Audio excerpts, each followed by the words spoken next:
The Astros have put together a talented young team that should contend for years, and they're division champs for the first time in 16 years. For more on how this team was put together, we welcome in Jim Callis of MLBpipeline.com. And Jim, obviously, when you look at this roster, high draft picks are a bigger part of the equation. They are. And if you look at the Astros, who had to tear everything down, they built it back up from scratch and have contended now 3 years in a row, gone to the playoffs twice, as you mentioned, winning a division title this year. They've got as much production, if you're measuring by wins above replacement, out of homegrown players than any of the playoff teams this year. I mean, they have a tremendous nucleus. You mentioned high picks. George Springer was a first-round pick. Carlos Correa was the number 1 overall pick.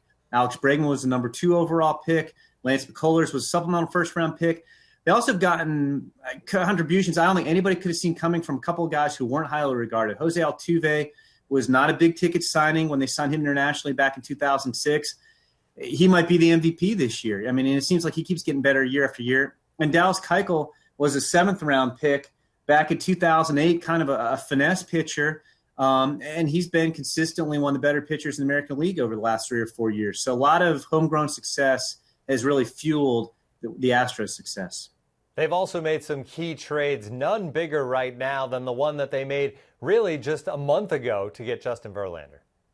Yeah, and I talked to Jeff Lunau, and he said he wasn't sure that was going to happen until it actually happened. Right before the deadline for trades, or not the postseason roster deadline. You could still could have made a trade, but he wouldn't have been eligible for postseason roster after August 31st. And they gave up 3 quality prospects in Franklin Perez, Daz Cameron, and Jake Rogers. And it's interesting because when they first contended and made the playoffs in 2015, they traded some prospects for veterans, and those trades didn't work out quite as well as they hoped in Houston. I mean, the one that, you'd probably take back if you could, even though, Carlos Gomez and Mike Fiers did play a somewhat of a role in getting to the playoffs 2015.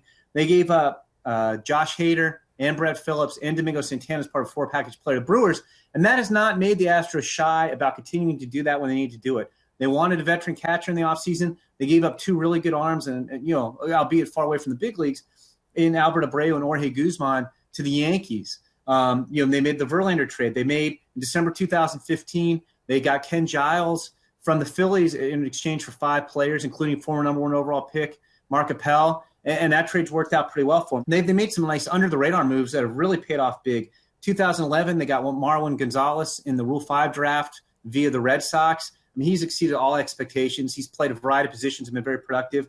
They got Chris Divinsky, who I'll admit I'd never heard of at the time. Tim was a player to be named in the Brett Myers trade. He's been one of the best and most durable relievers in the American League the last 2 years. And Brad Peacock, who used to be a top prospect, and he was part of, it seems like the Astros are either trading for or trading him away. Jed Lowry every year, one of their many Jed Lowry transactions. They got Brad Peacock in 2013, and he's been a tremendous addition to their rotation this year. So they've made some big-time moves, also some small-time moves as well. When you look and have a team that's young like the Astros, you need that veteran leadership, and they used free agency to kind of fill that hole in the offseason. They did. I mean, these aren't the Astros of the Bagwell Biggio days where they go out and get a Roger Clemens or an Andy Pettitte, and we're spending big money free agent-wise.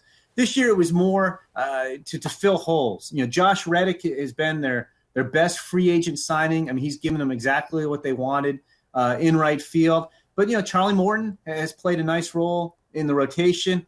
Carlos Beltran has DH, provided some veteran leadership. Juan Centeno has provided some defense behind the plate. So, it'll be interesting. I don't know if we'll see the Astros go big-ticket free agent again in the near future because all these young players are going to have to re-sign them for the long term. But they've been more using it kind of strategically to fill specific holes.